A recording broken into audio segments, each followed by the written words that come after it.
নমস্কাৰ সৈতে ৰাইজসকল আমি আশা কৰিছো আপোনালোক সকলোৱে ভালে আছে আমি ভালে আছো আগৰ নিচিনা আজিও নতুন এটা টপিক আপোনালোকৰ মাজলৈ আগবঢ়াই দিবলৈ আহিছো স্যাৰ আপোনাক আজি নতুনটিত বহুত বহুত স্বাগতম জনাইছো থ্যাংক ইউ আৰু স্যাৰ আজি যোনটো টপিক মানে লিখি আনিছো কোৱেশ্চন কিটা আজি টপিকটো হৈছে জন্ডিছৰ ওপৰত তো জন্ডিছৰ ওপৰত মানে বহুত কিটা কোৱেশ্চন আছে অতি মূল্যৱান যে আমাৰ মানৱ জীৱনত জন্ডিছে কেনেকুৱা মানে ৰোগৰ সৃষ্টি কৰে জন্ডিছৰ পৰা বেলেগ বেলেগ আন বেমাৰ কি হৈ যায় মানে জন্ডিছ হৈ পেলাই লগ আৰু বেলেগ বেলেগ জন্ডিছ প্ৰথম দেখা দিলে শৰীৰত আৰু জন্ডিছৰ লগত কি দেখা দিয়ে বা জন্ডিছ হ'লে কি খাব লাগে কি নালাগে ইচ এণ্ড এভৰিথিং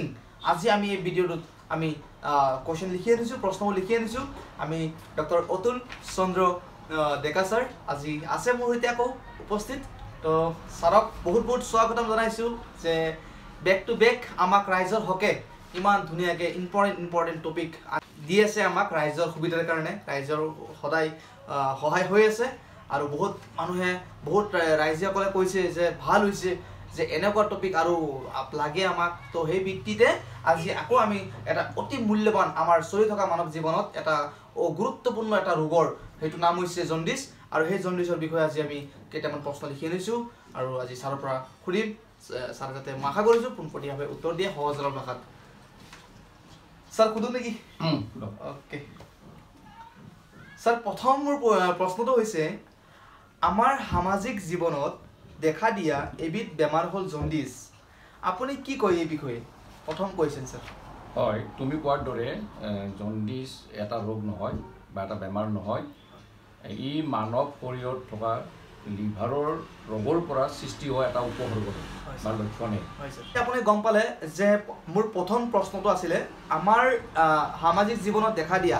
এবিধ বেমাৰ হ'ল জন্ডিছ এই জন্ডিছৰ বিষয়ে ছাৰে কৈ দিলে একদম সহজ ভাষাত এতিয়া দ্বিতীয় কোৱেশ্চনটো হৈছে প্ৰশ্নটো বুজিলো জন্ডিছ লিভাৰৰ ৰোগৰ পৰা এবিধ এটা উপসৰ্গ বা লক্ষণ লিভাৰত কেনেকুৱা ৰোগৰ সৃষ্টি কৰিব পাৰে স্যাৰ লিভাৰত হয় তুমি ঠিকেই প্ৰশ্ন কৰিছা আমাৰ শৰীৰটোৱে মানে বয়স নিবিচাৰে বা সময় নিবিচাৰে অৰ্থাৎ আমি মানুহবিলাক এতিয়া এনেকুৱা হৈ গৈছোঁ যে ধৰা কণ কণ ল'ৰা ছোৱালীয়ে বা কম বয়সৰ ল'ৰা ছোৱালীয়ে বজাৰৰ যিবোৰ ৰং বিৰঙৰ বৰফ বা আমাৰ ডেকা ল'ৰা ছোৱালীবিলাকে ৰাস্তাত ফাষ্ট ফুড খায় বা তেওঁলোকে ফুচকা খায় এইবিলাক বিজ্ঞানসন্মতভাৱে নহয় বিজ্ঞানসন্মতভাৱে নোখোৱাৰ কাৰণে যদি আমি এইবোৰ খাওঁ তেতিয়া আমাৰ শৰীৰত এইবিলাক খাদ্যই মানে কি কৰিব পাৰে পেটৰ বিষ ডায়েৰিয়া আৰু জন্ডিছ নামৰ এটা উপসৰ্গই দেখা দিব পাৰে আৰু এই জন্ডিছটো যিটো উপসৰ্গ ই গৈ লিভাৰত হেপাটাইটিছ নামৰ এটা ৰোগৰ সৃষ্টি কৰে গম পাইছে আপোনালোকে যে জন্ডিছ লিভাৰৰ ৰোগৰ পৰা এটা উপসৰ্গ বা লক্ষণ লিভাৰত কেনেকুৱা ৰোগৰ সৃষ্টি কৰিব পাৰি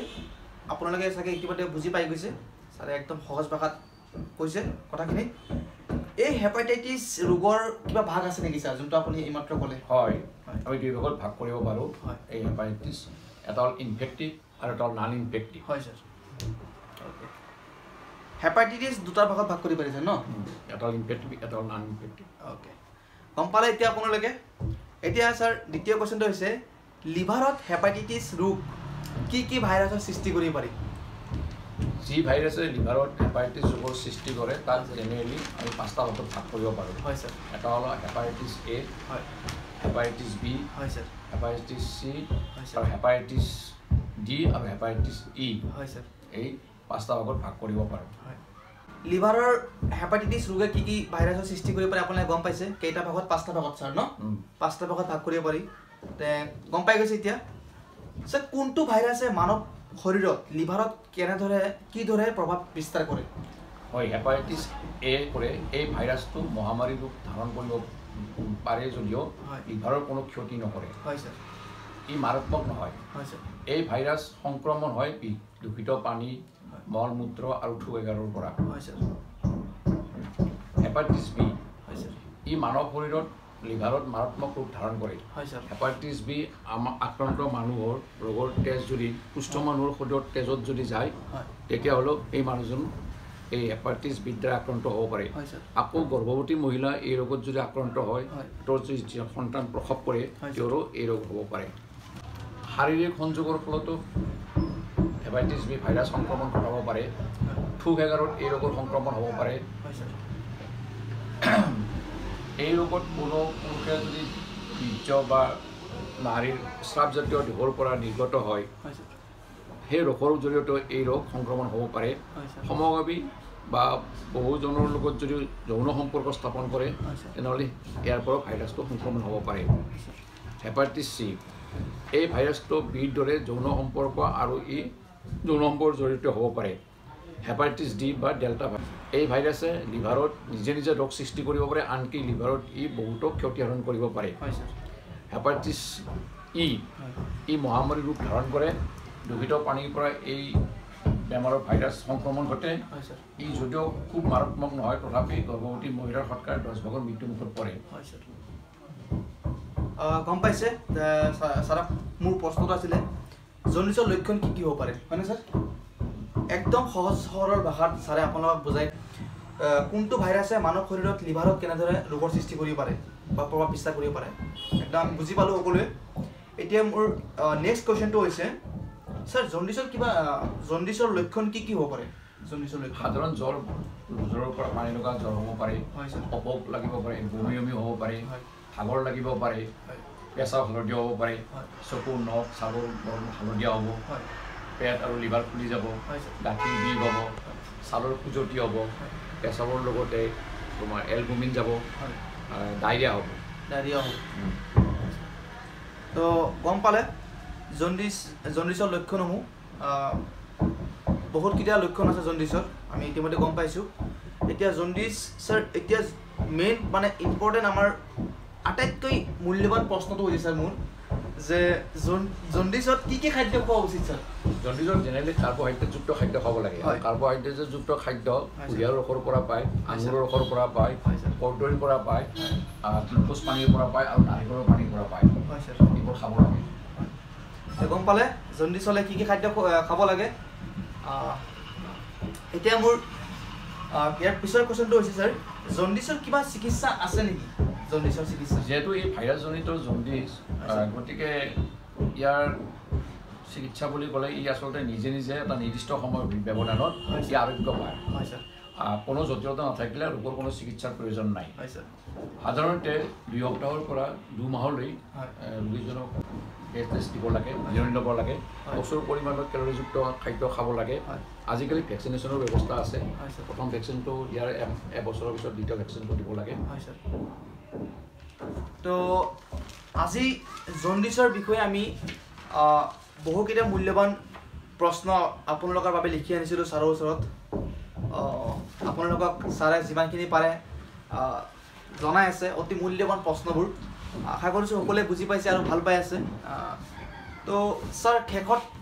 ৰাইজৰ হকে কিবা ক'ব নেকি ছাৰ হয় তুমি ঠিক প্ৰশ্ন এটা কৰিছা আজিকালি আমাৰ সমাজত সামাজিক দায়বদ্ধতা আৰু সামাজিক সজাগতা মানে সংবেদনশীলতাটো কমি গৈছে দিনক দিনে কমি যোৱা মানে পৰিলক্ষিত হৈছে গতিকে সেইকাৰণে এই বেমাৰবিধ সংক্ৰমণৰ দিনে দিনে বাঢ়ি গৈছে আমাক সামাজিক সচেতনতা লাগিব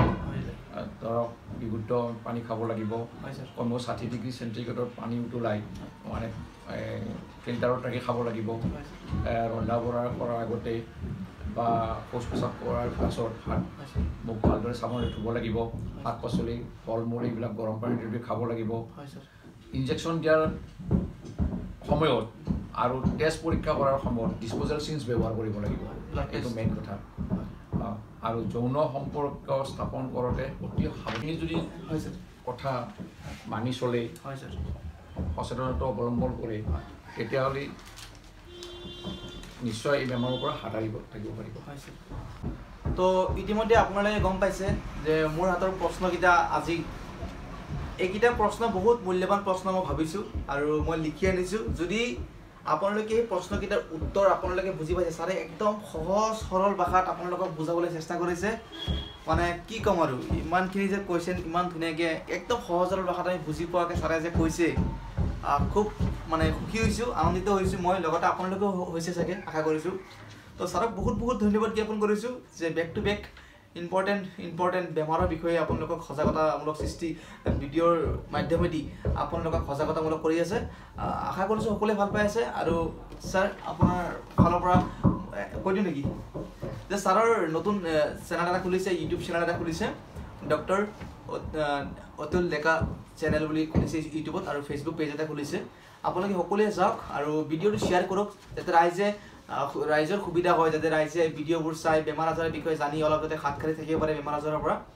তো সেইটোৱে ক'লোঁ আৰু ছাৰ আপোনাক এই আজিৰ এই অনুষ্ঠানটো খুব সুন্দৰ হৈছে আৰু বহুত ভাল লাগিছে বহুত প্ৰণাম জনাইছোঁ ছাৰ আপোনাক বহুত প্ৰণাম জনাইছোঁ আৰু খুব ভাল লাগিল ছাৰ ধন্যবাদ ছাৰ থেংক ইউ